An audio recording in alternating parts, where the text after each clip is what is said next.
वे मधुपति अर्थात वसंत बनकर आते हैं। ये भव सागर है और इस भव में पड़े हुए जीवों को मधु पिलाने के लिए, भक्ति का पान कराने के लिए भगवान श्री वृंदावन में मधुपति बन करके आते हैं।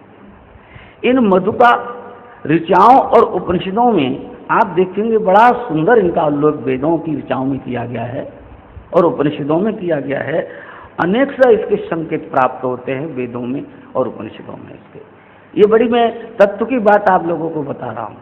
जहाँ कथा लोग कहानी सी कहते चले जाते हैं, उन कथाओं में और इन कथाओं में बड़ा अंतर है। इन कथाओं से ही श्रोता का कल्याण होता है और वक्ता का कल्याण, दोनों का कल्याण अवश्यंभावी है। ईश्वर की ईश्वरता बहुमूल्य श्रृंगार में नहीं है। भगवान श्रृंगार नहीं करते। कृष्ण ब्रज में आए कभी श्रृंगार नहीं किया। आप देखते हैं कि कट वस्त्र पहना करते थे, पीतांबर पहनते थे भगवान। सारा शरीर उनका ऐसा ही खुला रहता था, ऊपर केवल पीतांबर धारण किया करते थे। और ज्यादा हुआ श्रृंगार किया तो मित्रों ने यहाँ खड़िया लगा दी, कहीं पोता लगा दिया, कहीं कुछ गेरू लगा दिया भगवान के। और ज्यादा हुआ तो ब्रजवासी ग्वालों ने कोई चंदन टीका किसी मिट्टी का लगा दिया। भगवान उसी में सुशोभित हो जाते और उस रूप को देवता और उनकी देवांगनाएं आकाश मार्ग में विमानों से बैठकर देखा करते थे। ऐसे हमारे तो भगवान को श्रृंगार की इतनी आवश्यकता नहीं है। मयूर पक्ष, अरे मयूर पक्ष, मोर का पंख कोई बहुमूल्य चीज है? आप बताओ। अरे मोर तो यहाँ घूमते हैं, कितने पंख गिरा देते हैं और भगवान वही तो लगाते थे। मयूर पक्ष कोई खास बहुमूल्य चीज है? नहीं। लेकिन हमारे ठाकुर उसी को अपने वो पंख मुकुट में लगा देते थे और सोचते हा हा हा क्या हमारी शोभा हो रही है। और उसी को देखकर ग्वाल बाल बड़े खुश हुआ करते थे। कर्णिकार पुष्प लगाते थे। अमलतास का पुष्प, उसको कर्णिकार कहा जाता है। वो लंबा पीला सा होता है और भगवान उसको यहाँ लगा लेते थे। कभी यहाँ लगा लिया उसी को, कभी यहाँ लगा लिया। भगवान ऐसे कभी इधर लगा, कभी उनके मित्र भी लगा देते थे सखा, कभी यहाँ लगा दिया, लाला के यहाँ लगा, कभी लाला अपने कान कभी। तो ये भगवान कहते गुंजा और माल्य आधारण करने में ही है। अल्प शक्ति जीव को अपना बल दिखाना होता। हम लोग अपना ऐश्वर्य वैभव दिखाने के लिए श्रृंगार करते हैं। शादियों में आप जाते हैं, हमारे में कुछ प्रिय लोग पूना से आए। एक शादी, दिल्ली की शादी में आए। जब मैं पूना गया तो उन्होंने कहा कि महाराज दिल्ली के लोग तो बड़े दिखावा करते हैं। हमने क्या करते हैं कि महाराज गर्मी पड़ रही है, बुरा हाल है, और हमने वहाँ की महिलाओं को देखा, इतना सोना लादा हुआ, यहाँ पर पसीना निकल रहा है, यहाँ तक सोना चांदी पहना हुआ। हमने कहा अरे ये यहीं प्रदर्शन करने का इनको मौका मिला, बुरा हाल है। और बोले हमारे पूना में आप देखिए, मुंबई में देखिए, बड़े बड़े सेठ साहूकार जिनके करोड़ों अरबों रुपया है, हवाई चप्पल पहने हुए, कुर्तामा पाजामा पहने हुए दिखाई देते हैं। हमारा यहाँ कोई दिखावा नहीं। लेकिन ये अल्पज्ञ जीव दिखाना चाहता है कि हम मालदार हैं, हम धनी हैं। चोर सोचते हैं कि भाई ये हमें अपना सोना दिखाने के लिए आए हैं। हाँ, स्नेचर जो होते हैं सोचते हैं कि माई कह रही है हमारे पास सोने की चेन है। तो वो लोग होते हैं कि जब ये हमें दिखाने के लिए आए हैं तो हमारा भी, हम भी इससे लाभ कमा लें। तो वो चोर बेचारे, उनको पता लगता है कि हमारे घर में तो है नहीं, इनके घर में बहुत सोना है, चलो कुछ हम भी इनसे ले लेते। तो अल्पज्ञ जीव अपना दिखावा, अपने वैभव को दिखाना चाहता है। लेकिन परमात्मा जो सर्वशक्तिमान है, सर्व सामर्थ्यवान है, वो कभी अपना दिखावा नहीं करता। ठाकुर अपना कभी दिखावा नहीं करते। वह तो सर्वशक्तिमान असाधारण ईश्वर को साधारण श्रृंगार से ही अपने को विभूषित कर लेते हैं। जीव ईश्वर से नहीं मिलता।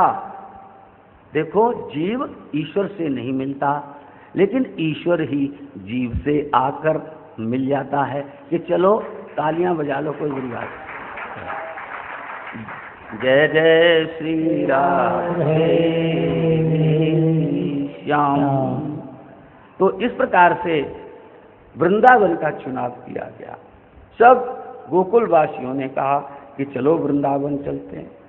तब क्या सारे लोग श्री वृंदावन, वनम वृंदावनम नाम पशव्यम, वृंदावन हमारे पशुओं के लिए हितकारी है। और नव काननम, वहाँ जो वन है उपवन है वे सब कैसे, बोले नए नए वन हैं। यहाँ पर लक्ष्मी जी पहले से ही आ गई हैं, हमने आपको सवेरे बताया था। भगवान के साथ ही लक्ष्मी जी भी यहाँ आ गईं और उन्होंने समस्त वनों को सजना संवारना प्रारंभ कर दिया है। रास्ते के कंकड़ों को उन्होंने ठीक साफ कर दिया है। कांटे जहाँ जहाँ हैं उनको चुन लिया है लक्ष्मी जी ने। सुंदर पुष्पों को और पृथ्वी ने तो वैसे ही अपने सौंदर्य को, वन्यश्री ने वैसे ही अपने सौंदर्य को यहाँ बिखेर रखा है। तो जैसे सधवा नारी जब उसका पति का आगमन होता है तो वो अपने आप को सजाती है। जब पतिदेव अब आने वाले हैं तो सुंदर श्रृंगार करके वो दरवाजे पर ही उसका स्वागत करने के लिए खड़ी होती है। बोले वैसे ही ये भूदेवी, वनश्री इत्यादि ये भी जो भगवान की शक्तियाँ हैं, बोले हमारे स्वामी आए हैं और हम उनके निरंतर लक्ष्मी प्रातः काल से ही सजा के संवार के सुंदर इन वनों को कर, इसलिए ये वन रोज नए नए दिखते हैं, नव नव दिखते हैं, नए नया स्वरूपता। आप अभी देखा, आज देखा और कल जाकर देखो उन वनों को तो नए नए पुष्प खिले हुए, नया नया उनका स्वरूप है। तो ये वृंदावन नव नव है। नवधा भक्ति के आनंद में, अथवा नव का अर्थात यमुना जी का यहाँ आनंद है, वह हम सबके लिए कमनीय है। ब्रजवासियों ने बोला कि वहाँ यमुना का किनारा है, हमारी गायें उसी में पानी पिया करें। और उस समय जो आज यमुना मैया की स्थिति है उस काल में ऐसी नहीं थी। उस समय यमुना, आहा क्या यमुना, नीलवर्ण जैसा जल। आप कभी जहाँ से यमुना का उद्गम है यमुनोत्री, वहाँ आप जाइए। मैं गया हूँ, मैंने चारों धाम की पैदल यात्रा की है, श्री ऋषिकेश से लेकर बिल्कुल पैदल की। एक कदम भी हमने किसी वाहन में नहीं रखा, केवल पैदल चल। तो हमने देखा है वो यमुना मैया का प्रवाह और बहुत देर तक देखा है, दूर तक चल चल कर। क्या वो सुंदर जल आप देखिए, नीलमणि जैसा होता है, ऐसा सुंदर जल यमुना। पहले तो जल बड़ा निर्मल हुआ करता था यमुना का। बोले हमारी गायें निर्मल चलती नहीं, इसलिए भैया विलम्ब मत करो, देरी मत करो और चल बढ़ो अब वृंदावन के लिए। जब घर में हो तो ऐसा ही सोचा करो कि महाराज जी ने कैसा वृंदावन का स्वरूपा वर्णन किया। अरे वैसे ऐसी बात नहीं, दिल्ली भी पवित्र है। उसका नाम कभी इंद्रप्रस्थ हुआ करता था, पांडवों की नगरी है। भगवान कृष्ण 6-6 महीना कभी उसी इंद्रप्रस्थ में रहा करते थे। दिल्ली बुरी नहीं है, भक्तों की नगरी है भाई, होगी ऐसी बात नहीं। अब नाम उसका दिल्ली हो गया, न मालूम कितने नाम हो गए। दिल्ली से अंग्रेजों ने आके डल ही कर दिया, उन्होंने डल, तो नाम बदलते रहे, पर मूल रूप से ये इंद्रप्रस्थ है। पांडवों की नगरी, भक्तों की नगरी है, जहाँ ठाकुर आकर निवास किया कर। सब लोगों ने कहा। इसके बाद भैया क्या हुआ, छकड़े जुड़ गए, उन पर सामग्री लाद दी गई। सबने अपने ग्वाल बाल तैयार हो गए, उनको लेकर सब चल पड़े। आगे आगे गौएं चली, बाजे बजने लगे। आहा क्या आनंद है। जब गायें चली बाजे बजने लगे। पुरोहित जितने भी थे वेद पाठ करने लगे। पहले देखो परंपरा देखो कैसी थी हम लोगों की, ब्राह्मणों का साथ वेद पाठ साथ में चलता था। और गोपियों ने पूछा, खूब श्रृंगार किया।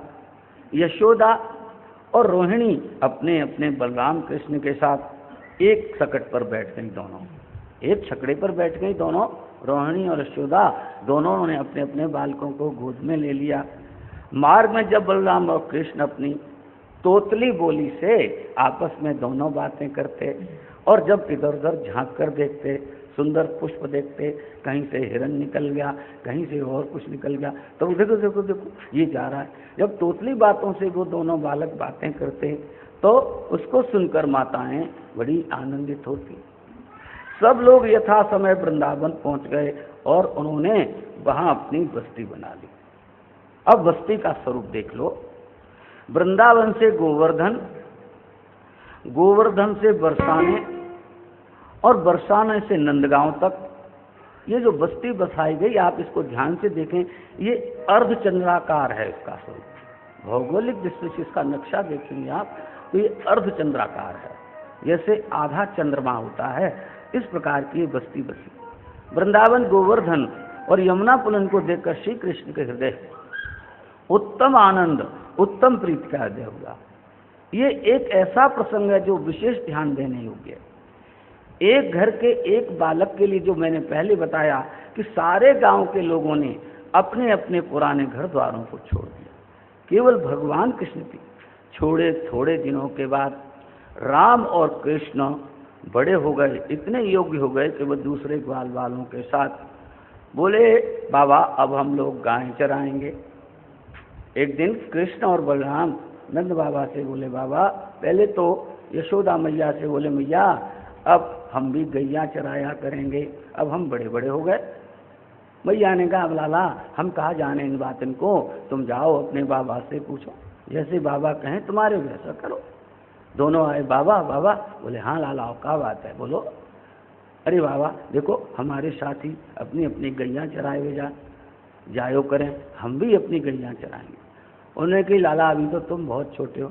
बोले नहीं बाबा अब हम छोटे नहीं रहे, अब तो हम बहुत बड़े हो गए। चलो बोले गैया नहीं तो तुम बछड़े ही चराया करो। तो बाबा ने सोचा ये मानेंगे नहीं, हठीले बालक हैं दोनों। उन्होंने कहा ठीक है चलो तुम गैया नहीं अपने बछड़े ही चराया करो।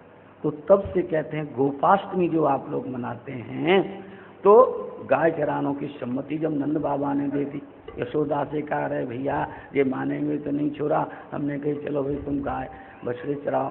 तो उस दिन कहते हैं भगवान कृष्ण का पुरोहितों को, पंडितों को बुलाकर ठाकुर की जगह हमने अभिषेक कराया गया और उनको तिलक कराया गया कि आज से ये बालक जो है, उस दिन का गोपाष्टमी का दिन था जब भगवान कृष्ण ने गायों को चराने का।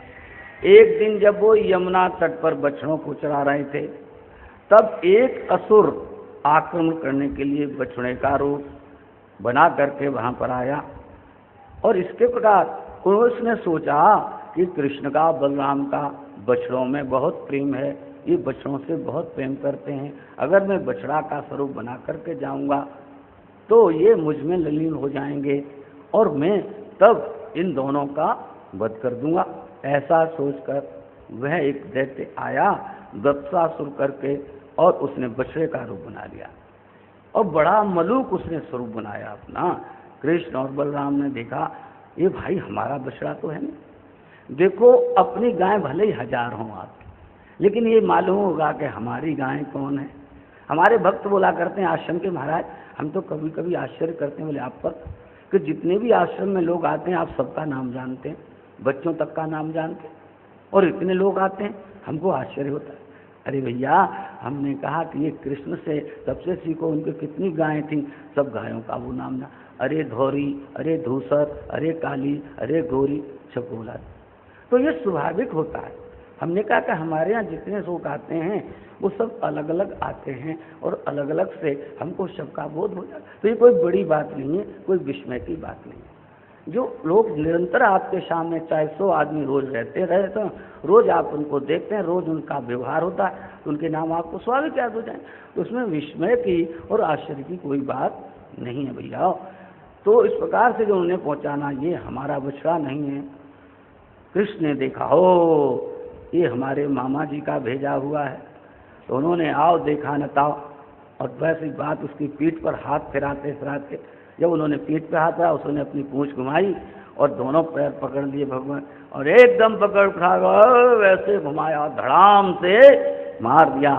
श्री वत्सासुर जी के प्राण पखेरु हो गए। इस तरीके से भगवान कृष्ण ने वत्सासुर का वध कर दिया।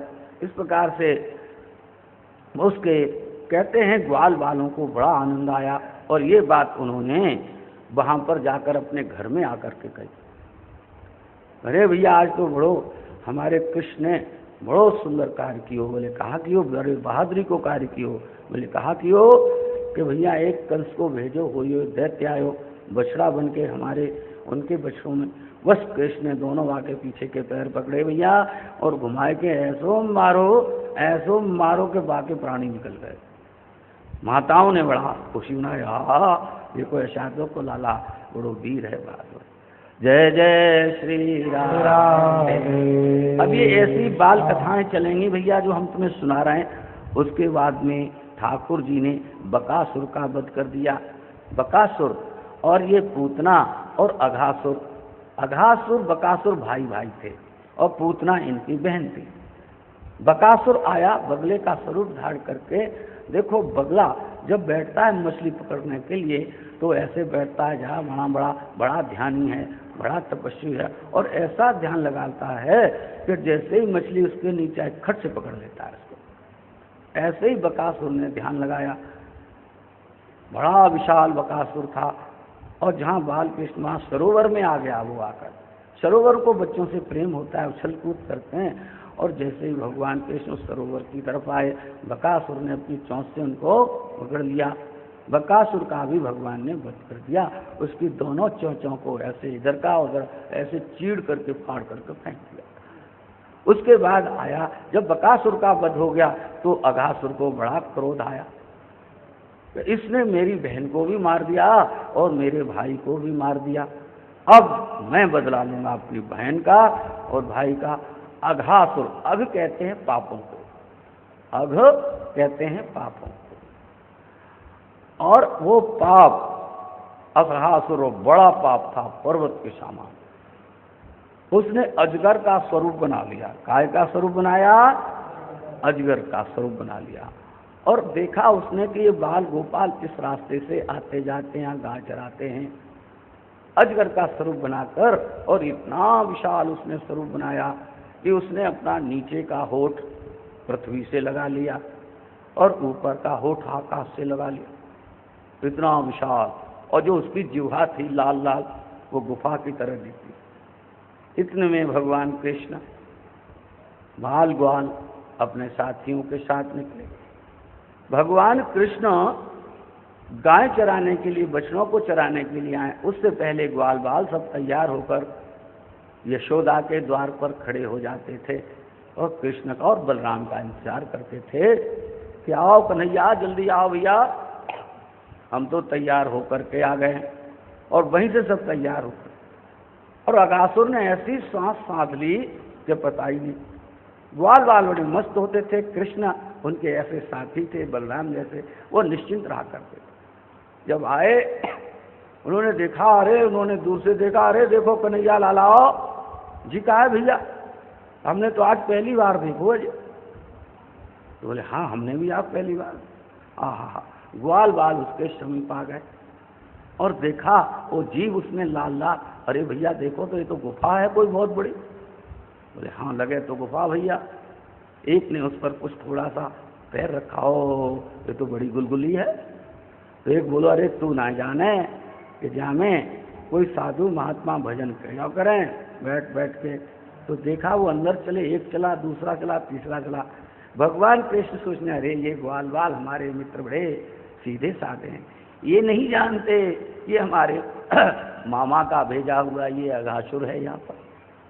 और जब वो अंदर धीरे धीरे जाने लगे तो उसके जो लंबे लंबे दांत थे, एक बोला देख ले भैया, अरे जा तो गुफा में ऐसे बड़ी बड़ी खूंटियाँ लगी हुई हैं। तो एक बोलो, अरे तू ना जाने, साधु संतन के पास झोला झंडा हो ना, वो टांग दियो करें इन पे। ऐसे करके वो अंदर गए। तो बड़ी लंबी गुफा है, बड़ी गुलगुली है भैया, ऐसे लगे जहाँ पे गलीचा बिछा दिए। और वो ग्वाल बाल चले गए अंदर।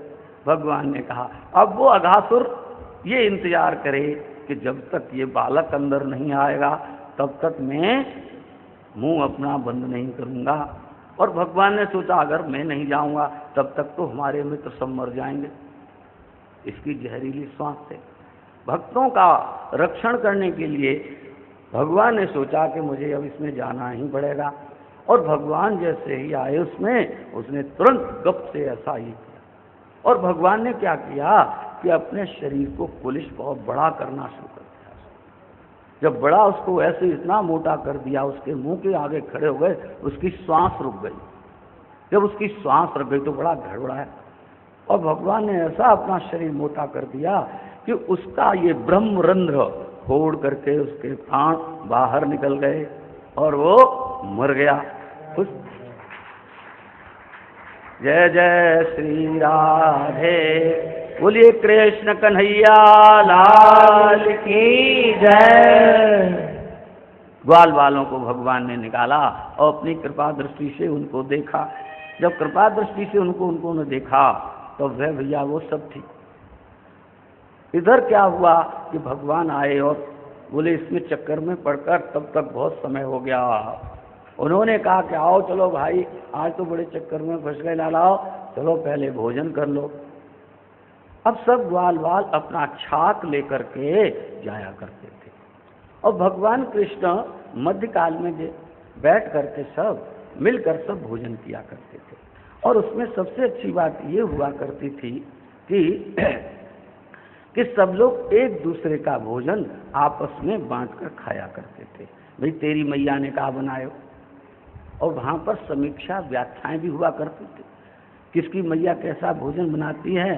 तो सबको ये भी ज्ञान हो गया था कि भैया कि इसकी मैया अच्छी है। और तुम जानते हो ब्रजवासी लोग हैं, कोई अच्छी तरह बनाए तो कहा हाँ इसकी मैया बड़ा सुंदर भोजन बनाती है, बड़ा स्वाद। और कहे जाती मैया तो बिल्कुल फूहड़ है, जाए बनाओ ही ना आवे। तब वो ग्वाल कहता अरे भैया ठीक है कन्हैया, तेरी मैया तो अच्छो बनावे, चल कोई बात नहीं, तू हमें अपने भोजन में से भोजन दे दी। तो वहाँ समीक्षा भी और व्याख्याएं भी हुआ करती थी मित्रों में बैठकर। वो बचपन का जो जीवन है, हाँ कोई लौटा दे मेरे बचपन के दिन। हाँ, तो बचपन का एक जीवन जो है बहुत अच्छा जीवन है। मुझे अपने जीवन में 3 ही जीवन अच्छे लगे। वो बोलोगे महाराज आप पक्षपात करते हो। एक बचपन, और एक पढ़ने वाला जीवन, और एक साधु जीवन। ये 3 जीवन मुझे अच्छे लगे। जो चौथा जीवन है मैंने उसमें प्रवेश भी नहीं किया, अच्छे रहे। लेकिन आप लोगों की जब मैं बातें सुनता हूँ तो मैं हाथ जोड़ता हूँ भगवान से, कहता हूँ प्रभु आपने बड़ी मुझ पर कृपा की, इतनी कृपा की मुझ पर कि मैं आज आनंद में रस में। तो ये 3 जीवन बहुत अच्छे थे। बचपन में कोई किसी प्रकार की फिक्र नहीं, न खाने की, न पीने की, न माता पिता। पढ़ने में भी यही होता है कि विद्यार्थी पर एक ही जिम्मेदारी है कि पास हो जाओ, क्या पास हो जाओ। हमारा एक मित्र था, हम लोग जब अपने आगरा में भाई श्री के शरण में हम लोग रह के पढ़ते थे, BR कॉलेज में कभी जाया करते थे पढ़ने। तो एक नरेंद्र नाम का हमारा मित्र था, उसके पिताजी बड़े मजाकिया थे। तो हम लोग बैठा करते थे, तो वो कहता था कि देखो भाई बच्चों को कोई, वो तो पढ़ रहे हैं, उन्होंने कुछ कहना है हमें फीस चाहिए, हमें सूट बनवा दो, हमें ये बनवा दो। और हम सोचते हैं, माँ बाप सोचते हैं बच्चे पढ़ रहे हैं, जो ये कहते हैं करो।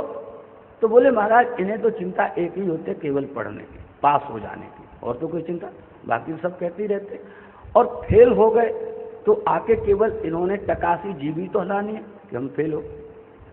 तो वो कहते थे अरे ये फेल नहीं होते, फेल तो हम हो जाते हैं जो साल भर इनको खर्चा देते हैं पढ़ने का। हड्डियां रगड़ रगड़ के कैसे हम पैसे देते हैं इनको, क्या करते हैं तो हम ही जानते महाराज। तो विद्यार्थियों पर एक ही जिम्मेदारी होती थी, बोले पास हो जाए। और तीसरा जीवन ये, इससे स्वतंत्र जीवन इस विश्व में और कोई नहीं।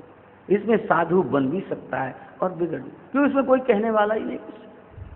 हाँ, जो गुरुओं की शरण में जो शिष्य रहता है वो बचा रह सकता है, भले ही बिगड़ जाए चीज, लेकिन आज नहीं कल, कल नहीं परसों वो सुधर जाएगा। गुरु की नजर में जो शिष्य रहता है, अथवा गुरु जिस पर नजर रखता है, गुरु की नजर जिससे हट गई वो हट गया, और जिस पर नजर रह गई वो टिक गया। टिकने का अर्थ है वो ईश्वर को प्राप्त कर जाता है, परमात्मा को प्राप्त करता है, और अपने जीवन को धन्य कर लेता है वर्तमान जीवन में। तो भाई ये 3 जीवन मुझे बहुत अच्छे लगे जीवन। मैं अपना बताता हूँ, अनुभव आपको बता रहा हूँ। तो इस प्रकार से कहते हैं कि जब वहाँ पर भगवान कृष्ण बैठे, अब यहाँ पर भगवान की झांकी देखो आप, कैसे बैठे भगवान। आपने कमल का पुष्प देखा होगा, तो भगवान बिल्कुल मध्य में बैठे, नील वर्ण है भगवान का, घुंघराले कुंचित केश हैं भगवान के, सुंदर गुंजा की माला पहने हुए हैं। उनके मित्रों ने गेरू और खड़िया के उनके शरीर पर लकीरें खींच रखी हैं, कनेर का पुष्प, कनेर का फूल लगाए हुए हैं भगवान, और सब अपने अपने जो भोजन ले गए घर से सब खोले हुए बैठे। भगवान कहते हैं कि लाओ तुम्हारे मैया ने कहा बनाए हो तुम्हारी मैया ने, और भगवान जिसके जैसे आपके सामने मैं बैठा हूँ, तो आप मुझे देख रहे हैं, मैं आपको देख रहा हूँ, मगर मेरी पीठ को आप नहीं देख पा रहे हैं, न मेरी पीठ पीछे कुछ देख पा रहे हैं। लेकिन भगवान के चारों ओर जो उनके जो मित्र बैठे हैं, उन सबको ये लगता है कि केवल भगवान मुझे देख रहे हैं। अगर पीठ की ओर जो बैठे हैं उन्हें भी लग रहा है कृष्ण का मुख मेरी ओर, जो इधर बैठे उनको भी लगता है कृष्ण का मुख मेरी ओर, जो इधर बैठे उनको भी लगता है कृष्ण का मुख मेरी ओर। सर्वत्र कृष्णमयी, कृष्ण ही कृष्ण है, ऐसा उन ग्वाल वालों को, और सबको लगता है कृष्ण मुझसे बात कर रहे हैं।